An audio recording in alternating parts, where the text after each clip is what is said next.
அதாவது நம்மளும் நம்மளுடைய ஜெனரல் நாலேஜை வளர்த்துக்கணும். யாருக்கிட்டனா யாருக்கிட்ட? அதிமுகவினர்கிட்ட. தாவேகா கிட்ட. தாவேகா கிட்டயா? ஐயோ, அவன் என்ன சொல்லியிருக்காங்கன்னா, திமுக வந்து எம்ஜிஆர் தான் ஆரம்பிச்சது, நீங்க கலைஞரை ஆரம்பிச்சதுன்னு ஏன்டா ஏமாத்திக்கிட்டு இருக்கீங்க? ஏன்டா அதிமுகவே எம்ஜிஆர் ஆரம்பிக்கலங்கிறதா நம்ம ஆதாரபூர்வமா சொல்லக்கூடிய. நீங்க அவன்கிட்ட போய் நிரூபிங்க. அனகாபுத்தூர் ராமலிங்கம்னா யாருன்னு தெரியுமா அவனுக்கு? அனகாபுத்தூர் ராமலிங்கம் தான் அதிமுகவை ஆரம்பித்தவர். நான் ஒரு தொண்டனின் கட்சியில் போய் சேர்கிறேன், தலைவர்கள் தான் கட்சி ஆரம்பிப்பார்கள், தொண்டன் ஆரம்பித்த கட்சியில் தலைவன் வந்து சேர்கிறேன் அப்படின்னு சொல்லிட்டு அதிமுகவில் போய் சேர்ந்தவர் எம்ஜிஆர். இது வரலாறு. பழைய அதிமுகவினரிடம் போய் கேட்டா எடப்பாடிக்கு தெரியாது. இப்படியோ பழைய அதிமுக ஒருவேளை செங்கோட்டையனுக்கு தெரிஞ்சிருக்கலாம், அவர்கிட்டயே கேட்கலாமே. அடுத்ததா நேத்து வந்து யூஜிசி 2026க்கான ரெகுலேஷன்ஸ், அதாவது காஸ்ட் டிஸ்கிரிமினேஷன் கூடாது, ஒரு குழுவை ஆரம்பிப்போம் அதுன்னு சொல்லி ஒரு நல்லது வழக்கத்துக்கு தமிழ்நாட்டு முதலமைச்சர் வந்து அந்த யூஜிசி ரெகுலேஷனை பாராட்டுகிற. வெறும் கண்துடைப்புக்காக இருக்கக்கூடாது, இதை எல்லாத்தையும் அமல்படுத்த வேண்டும், ரோஹித் வெமுலா போன்ற ஆட்களின் கனவுகள் வந்து நினைவாக வேண்டும் அப்படின்றதெல்லாம் மேற்கோள் காட்டி எழுதியிருந்தார். இன்னைக்கு மத்தியானமே ஜட்ஜ்மெண்ட் வந்துருச்சு. என்ன வந்திருக்கும்? ஜட்ஜ்மெண்ட் என்ன வந்திருக்கும்? உச்ச நீதிமன்றம் என்ன சொல்லியிருக்கோம்? நீதிமன்றம் இருக்கும் இடமெல்லாம் மதுரைதான் அப்படின்ற மாதிரி ஆயிருச்சு. நேத்து அதே உச்ச நீதிமன்றம் இன்னொன்னு சொல்லியிருக்கு, தொழிற்சங்கங்களால் தான் வந்து தொழில் பாதிப்பு ஏற்பட்டிருக்கு அப்படின்னு. அது மாதிரி சரி, இந்த யூஜிசிக்கே வருவோம். இது இத்தனைக்கும் திமுக வந்து பாஜகவோட இப்ப கூட்டணியில் இல்லை, ஒட்டும் இல்லை, உறவும் இல்லை. ஒரு நல்ல நோக்கத்திற்காக பாஜக கொண்டு வந்ததை கம்யூனிஸ்டும் ஆதரிக்கிறது, திமுகவும் ஆதரிக்கிறது இல்லையா? அது ஒன்றும் கிடையாதுங்க, கட் அண்ட் பேஸ்ட் தான். நாம இங்க சமூக நீதி கண்காணிப்பு குழுன்னு ஒன்று வச்சிருக்கோம் இல்லையா? அது போன்ற குழுக்களை ஒவ்வொரு யூனிவர்சிட்டிலையும் ஏற்படுத்தணும். அதுல வந்து இது மாதிரி வந்து சாதி பாகுபாடு தொடர்பான புகார்களை அவங்க வந்து நேர்மையாக விசாரித்து நடவடிக்கை எடுக்க வேண்டும் அப்படின்னு இருக்காங்க. இதுல ஒரு திருத்தம் ஒன்று கொண்டு வந்திருக்காங்க.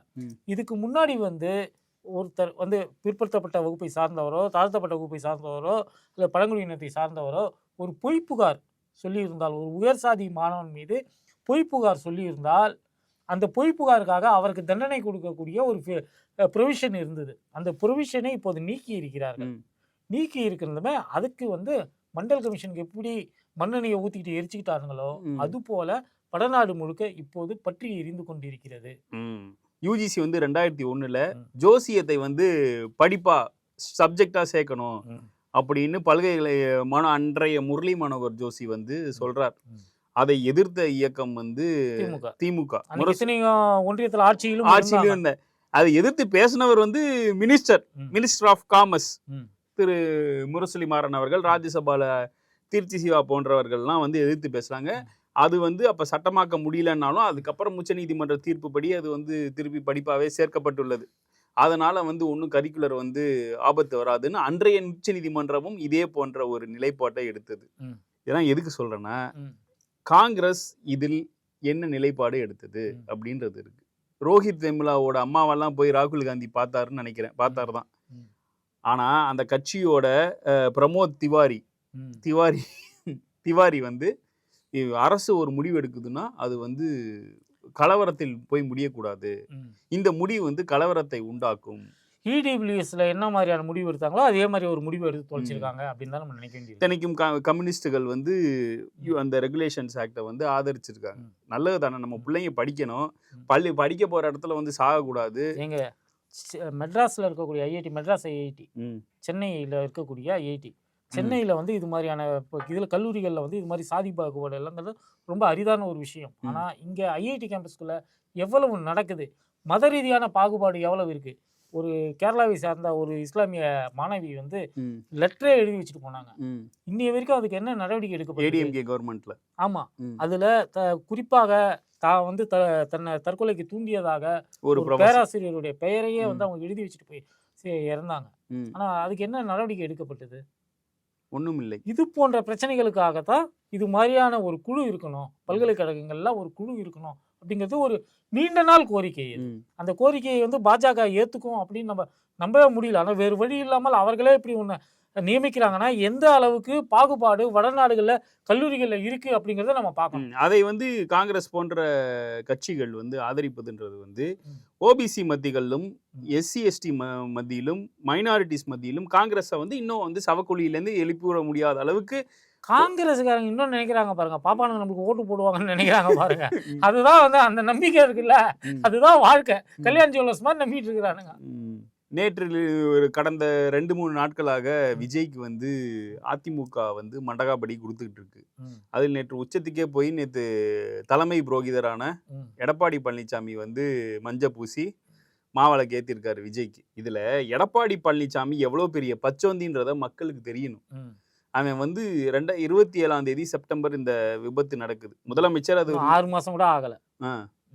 இது வந்து நடந்தது விபத்து. யாரும் எந்த தலைவனும் தன்னுடைய தொண்டர்களும் சாக வேண்டும் என்று நினைக்க மாட்டார்கள் சிஎம் சொல்லிட்டார். அதை தனிக்கு விபத்துனாரு. அன்னைக்கு நீ எடப்பாடியோட ஸ்டெப் டான்ஸ் எல்லாம் எப்படி இருந்ததுன்னா, நீங்க வந்து விஜய பழி வாங்குறீங்க, புது கட்சின்றனால இது பண்றீங்க. 2 நாள் முன்னாடி நீ அங்கதான் நாங்க தான் எதுவுமே சொல்லியாடா அவன. நாங்க சொன்னதா நீ ஏன் சொல்லிட்டு இருக்க? 2 நாள் முன்னாடி நீயே அங்கதான் பிரச்சாரம் பண்ண. உனக்கு வந்து 20,000மோ எவ்வளவோ வந்தது அப்படின்ற மாதிரி கணக்கு காமிச்சாங்க. இப்போ நீ என்ன உடனே நீ வந்து அவ்வளோ அவதூறின்னு தெளிச்ச. இன்னைக்கு உன் கூட என்னது கொடி தெரியுது பாரு, பிள்ளையார் சொல்லி போட்டாங்க, பிள்ளையார் சொல்லி போட்டாச்சு, கொடி பறக்குதா அப்படின்னு ஒரு புன்னகை புரிஞ்சாரே. நேத்துல இருந்து திட்டாரு. அவர் ஒரு நடிகர், நான் ஒரு அரசியல்வாதி. 41 பேர் நீ நடிக்க வந்துட்டா படம் அப்படியே ஓஹோன்னு ஓடுமா? விகே ராமசாமி மாதிரி நடிச்சிருக்கா நீ? இல்ல, அவரு ஒரே மாதிரி பேசிடலாம். மாடுலேஷன் சில டைம் ஹை பிச்சுக்கு போறது, நான் சோகமா இருக்கேன் பாருன்னு பேசுறதெல்லாம் சிரிப்பு தான் வருது. இல்ல இவ்வளவு பெரிய பச்சோந்தியா இருக்கியே, ஒரு போகஸ் அஃபிடவிட் ஃபைல் பண்ணீங்க ஏடிஎம்கே எல்லாம் சேர்ந்து. வாயில அசிங்கமா வரப்போகுது. ஒருத்தருக்காவது உண்மையா இருப்பியா நீ? ரொம்ப கேவலமா இருக்குது.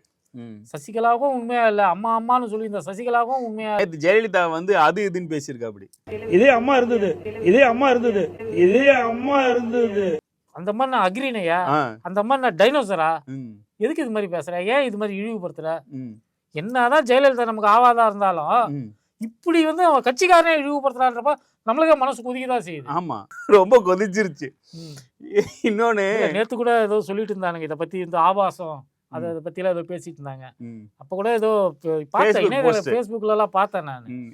ஆபாசத்தை பத்தி அதிமுகவோட பேசுறது. அதாவது கலைஞர் முன்னாடி சொல்லுவாரு, எல்லா விஷயத்துக்கு முன்னாடி எல்லாம் ஒரு ஆ போட்டா அது வந்து கெட்டதா மாறிடும். அப்படிதான் திமுகவுக்கு முன்னாடி ஆ போட்டதுனால அது அதிமுக. ஏடிஎம்கே அப்படின்னு இங்கிலீஷ்ல சொல்றாங்கல்ல, இந்த ஏ எங்க இருந்து வருதுன்னு பாத்தீங்கன்னா ஏ சர்டிபிகேட்டோட ஏ அப்படின்னு புதுசா கண்டுபிடிச்சிருக்காங்க. யார்? விஜய் ஃபேன்ஸா? ஆமா, யாரோ கண்டுபிடிச்சிருக்காங்க. படிச்ச மர்மயோகின்னு ஒரு படம் வந்து எம்ஜிஆர் நடிச்ச படம். அதுதான் வந்து தமிழ்ல முதல்ல ஏ சர்டிபிகேட் வாங்கின படமா.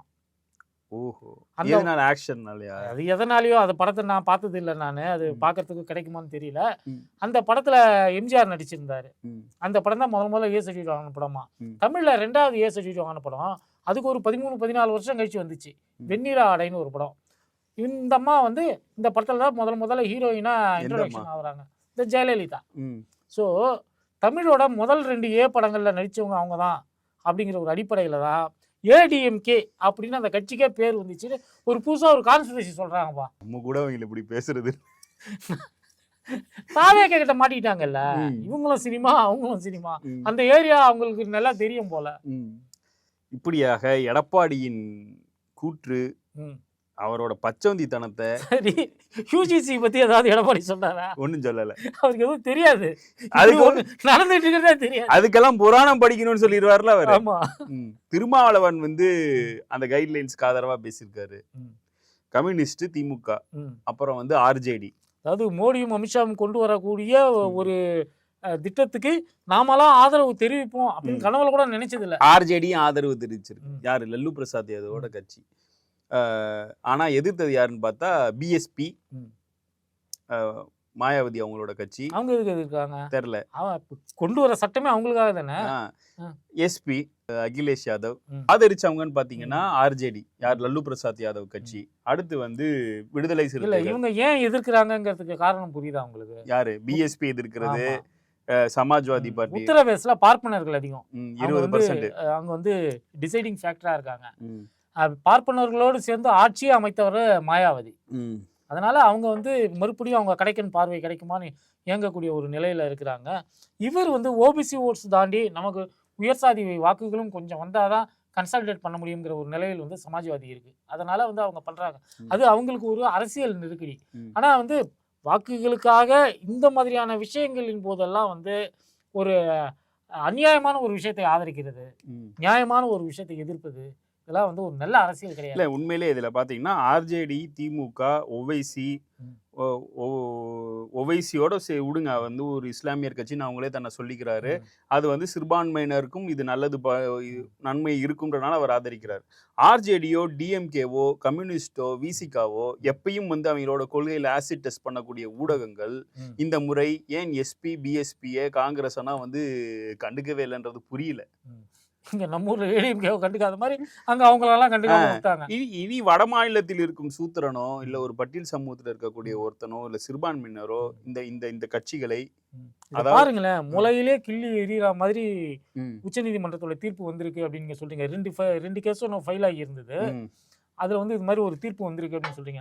ஏன்னா அவங்க வந்து எவ்வளவு கேர்ஃபுல்லா இருக்காங்க பாருங்க. மண்டல் கமிஷன் மாதிரி இது முளைச்சு மரமா வளர்ந்து காய்கனியை கொடுத்துட போதோங்கிற ஒரு பதட்டம் வந்து அவர்களுக்கு இருக்கிறது. இப்ப மண்டல் கமிஷன்ல 27% சொன்னாலும் பிராக்டிகலா அங்க 10.5, 12, 13 தான் வந்து ஃபில்லே ஆகுது. வரைக்குமே வந்து அந்த 27% 20 தொட்டல கனவாதான் இருக்கு நமக்கு. அதுக்கு எத்தனை பேர் வந்து ரத்தம் சிந்திருப்பான், எத்தனை பேர் வந்து உழைச்சிருப்பாங்க. தமிழ்நாட்டிலேருந்து எத்தனை பேர் அதுக்காக ஆசிரியரெல்லாம் வந்து ஊரெல்லாம் டூர் அடிச்சாரு. ஊரெல்லாம்னா தமிழ்நாட்டுக்குள்ள இல்ல, வட மாநிலங்களுக்கெல்லாம் போயிட்டு வந்தாரு, டூர் அடிச்சாரு. அன்றும் வந்து காங்கிரஸ் வந்து மண்டல் கமிஷனை மறைமுகமாக எதிர்த்தது இல்ல. இத்தனைக்கும் மண்டல் கமிஷனை போட்டதே காங்கிரஸ் அரசாங்கம், அதை நிறைவேற்றவே இல்லை. ஆமா, அந்த பரிந்துரைகளை வந்து அவர்களே நிறைவேற்றவில்லை. அதற்கு பின்னாடி வந்து அவங்க அமைச்சரவையிலே இருந்து வெளியில வந்த விபி சிங் தான் அதை வந்து பரிந்துரை செய்யறாரு. அதை பரிந்துரை செய்யணும்னு திமுக, ஆர்ஜேடி போன்ற கட்சிகளாம், அன்னைக்கு ஆர்ஜேடி கிடையாது, அவரும் ஜனதா தளத்துல தான் லால்லா இருக்கிறாரு, இவங்கெல்லாம் வந்து ப்ரெஷர் கொடுத்து மண்டல் கமிஷன் பரிந்துரைகளை வந்து கொண்டு வராங்க. இதுக்கு பின்னாடி வந்து திக போன்ற சமூக இயக்கங்கள்லாம் ஒரு பெரிய ரோல் பிளே பண்ணியிருக்கிறாங்க. அவ்வளவு கஷ்டப்பட்டு எடுத்துட்டு வந்து அதை கூட நம்மளால முழுக்க இம்ப்ளிமெண்ட் பண்ண முடியல. இப்போது ஒன்றிய அரசாங்கம் யூஜிசியில அவனே மனசு திருந்தி அதுக்கு நடிக்கிறானா இது பண்றானான்னு தெரியல, ஒரு திருத்தங்களை வந்து கொண்டு வரான். கொண்டு வரும்போதே உடனடியாக உச்ச நீதிமன்றம் அதை எடுத்து விசாரித்து இதெல்லாம் வேணாம்ப்பா, பழைய மாதிரியே இருக்கட்டும் அப்படின்னு சொல்லுதுன்னா நம்ம ஒன்றும் சொல்றதுக்கு இல்லை. ஏன் பெரியாரும் அம்பேத்கரும் தேவை, ஏன் பெரியாரும் அம்பேத்கரும் பார்ப்பனர்களை இவ்வளவு வீரியமாக எதிர்த்தார்கள், உயர்ஜாதி இந்துக்களை ஏன் எதிர்த்தார்கள்ன்றதுக்கு இதெல்லாம் வந்து இன்றைய இளைஞர்களுக்கு ஒரு பாடம். நீ வந்து 97% தமிழ்நாட்டில் நான் பிராமின்ஸ் இருக்கோம். இல்லை, நம்ம ஆட்கள் ஒருவேளை வந்து தமிழ் ஊடகங்களில் கூட அவ்வளோ பெரிய செய்திகளை நான் பார்க்கல. இதெல்லாம் வந்து வடநாட்டுக்கு தான் இந்த ரூல்ஸ் எல்லாம், நமக்கு எதுக்கு, நமக்கு தேவையில்லை, நம்ம கிட்ட அது மாதிரியான ஒரு சூழல் இல்லை, இது மாதிரி குழுக்கள் அமைக்க வேண்டிய சூழல் இல்லைன்னு ஊடகங்கள்லாம் நினைக்கிறார்களோ இல்லை ஊடகங்கள் பணிபுரியக்கூடிய ஆசிரியர்கள் நினைக்கிறார்களா என்னன்னு தெரியல. நமக்கு சட்டக்கல்லூரியில் ஒரு பிரச்சனை நடந்தது, நினைவு இருக்கா? இது போன்ற குழு இருந்திருந்தால் அது போன்ற கலவரங்களை தவிர்த்திருக்க முடியும். இது வந்து நாடு தழுவிய அளவில் இது மாதிரி குழுக்களை அமைக்க முடியாவிட்டால் கூட திமுக போன்ற கட்சிகள், அப்போ அதாவது சமூக நீதியில் பிடிப்பு இருக்கக்கூடிய கட்சிகள், அவங்கவுங்க மாநில அளவிலாவது எதையாவது செய்யணுங்கிறதா நம்மளுடைய விருப்பம். அதாவது அதிமுக கூட்டணி வெற்றி பெற்றால் தென்னிந்தியாவிலிருந்து ஒரு பெண், இரும்பு பெண் தமிழ்நாட்டிற்கு முதல்வராகிறதுக்கு வாய்ப்பு இருக்கு. அப்படி இந்தியா என்ன இல்லைங்க, 9 வருஷம் கேபினெட் பதவியில் அலங்கரித்த இந்தியாவே பரவாயில்ல, சரி விடுங்க. அவங்க வந்து வரதா சொல்றதா நியூஸ் வந்தது. அந்த நியூஸ் கீழே போய் பார்த்தா she won't get deposit அப்படின்னு யாரு, திமுக சொல்லல, இந்தியா கூட்டணி யாரும் சொல்லல, அவங்க ஹஸ்பண்டே சொல்லிட்டாரு. அவங்க ஹஸ்பண்ட் இல்ல, என்டிஏ கூட்டணியில இருக்கிறவங்களே சொல்றாங்க. ஆக இப்படிதான் இருக்கு அவர்களுடைய பவுஸ். எலெக்ஷன்ல நின்னது கிடையாது, நின்று பார்த்தாதான் தெரியும். இன்னும் பார்த்து முதல்ல லாங்குவேஜ்னு ஒரு விஷயம் இருக்குதுங்க. ஜெயலலிதாவே பிராமின் லாங்குவேஜ் பேசுனது இல்லை, தெரியுங்களா? இங்க யாரை சொல்றீங்க? நீங்க யாரை சொல்றீங்களோ அவங்களதான் நானும் சொல்றேன். எதுக்கு வம்புன்னு சொல்லிட்டு பேர் சொல்லாம சொல்லிட்டுங்க. ஜெயலலிதாவே மேடையில பிராமின் ஸ்லாங் பேசினது கிடையாது.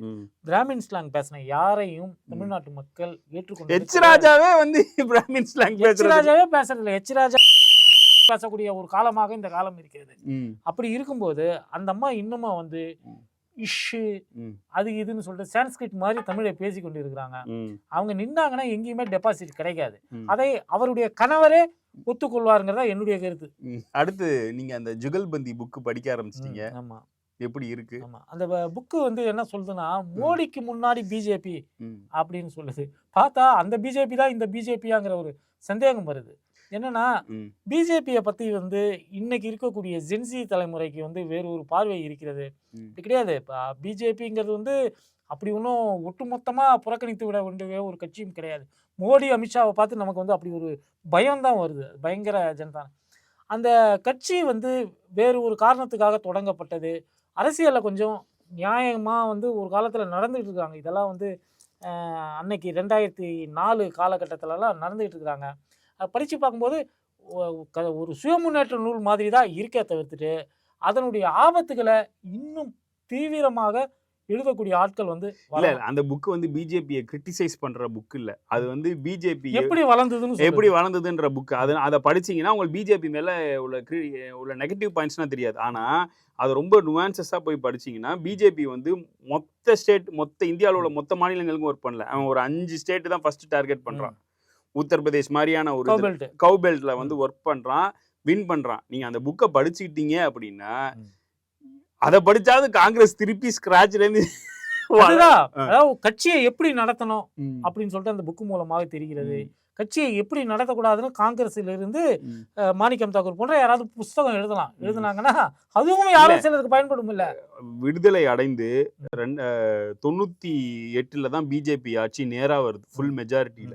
அவன் என்ன சொல்றான், அந்த புக்கை ஃபுல்லா படிச்சீங்க அப்படின்னா உங்களுக்கு என்ன தெரியும்னா, காந்தியார் மரணம் நடைபெறாமல் இருந்திருந்தால் எப்போதோ வந்திருப்பாங்க. 70கள்லயே வந்து வந்திருக்கக்கூடிய வாய்ப்புகள் இருந்திருக்கு. உண்மைதான். அதாவது என்னன்னா பிஜேபிக்கு இன்று கூட பிஜேபிக்கு இருக்கக்கூடிய ஒரு மிகப்பெரிய பிரச்சனையாக இருப்பது என்னன்னா, ஆர்எஸ்எஸ் உடைய வாளாகத்தான் பிஜேபி இன்றைக்கும் செயல்படுகிறது. ஆர்எஸ்எஸ் என்பது பார்ப்பனர்களுடைய நலன், குறிப்பாக மகாராஷ்டிரா பார்ப்பனர்களுடைய நலனுக்காக உருவாக்கப்பட்ட ஒரு அமைப்பு. அது வந்து ஒரு அரசியல் கட்சி கிடையாது. ஆனாலும் அது தன்னுடைய சித்தாந்தங்களை வந்து அரசியல் மயப்படுத்துவதற்காக அவ்வப்போது வெகுஜன பிரச்சார கட்சிகளை வந்து உருவாக்கி கொண்டிருக்கிறது. இன்னைக்கு பிஜேபியாக இருந்தது, இதுக்கு முன்னாடி ஜனசங்கமாக இருந்தது. வெவ்வேறு காலகட்டத்தில் வெவ்வேறு பெயர்கள் அறியப்பட்ட ஒரு இதுவாக இருக்குது. ஆக்டோபஸ் மாதிரி தன்னுடைய கரங்களை இந்தியாவில் இருக்கக்கூடிய அனைத்து துறைகளிலும் அது வந்து பிரித்து வச்சு தன்னுடைய ஆதிக்கத்தை வந்து செலுத்தி கொண்டிருக்கிறது. இங்கே காங்கிரஸ் ஆட்சி நடந்தாலும் யூபிஏ ஆட்சி நடந்தாலும் எந்த ஆட்சி நடந்தாலும் பிஜேபி, அதாவது பிஜேபினா ஆர்எஸ்எஸ் அவங்களுக்கு பின்னாடி இருந்து ஒர்க் பண்ணிட்டு தான் இருக்குது. எல்லா கட்சியிலும் ஆர்எஸ்எஸ் காரர்கள் இருக்கிறார்கள். பிஜேபி வெளிப்படையான அவர்களுடைய கட்சியாக இருக்கு. திமுக, ஆர்ஜேடி, விசிக போன்ற கட்சிகளை தவிர மீதி எல்லா கட்சிகளிலும் வந்து ஆர்எஸ்எஸ் சித்தாந்தம் வந்து இருக்கிறது. இடபிள்யூஎஸ் ஆதரவாளர்களும் இருக்கிறார்கள். எச் ராஜா போன்றவர்கள் இருப்பதனால பாஜகவை ஒரு சிரிப்பு கட்சின்னு நம்ம நினைச்சிடக்கூடாதுங்கிறதுக்காகத்தான் இவ்வளவு விஷயங்கள் பேசிட்டு இருக்கோம். எல்லாருமே வந்து முதல்ல பாஜகவை உங்களுடைய எதிரிகளாக நீங்க கருதினீங்கன்னா பாஜகவை பத்தி ரொம்ப டீப்பா தெரிஞ்சுக்க இந்த ஜுகல்பந்தி புத்தகம் வந்து அந்த ஒரு விஷயத்த வந்து கொடுக்குது.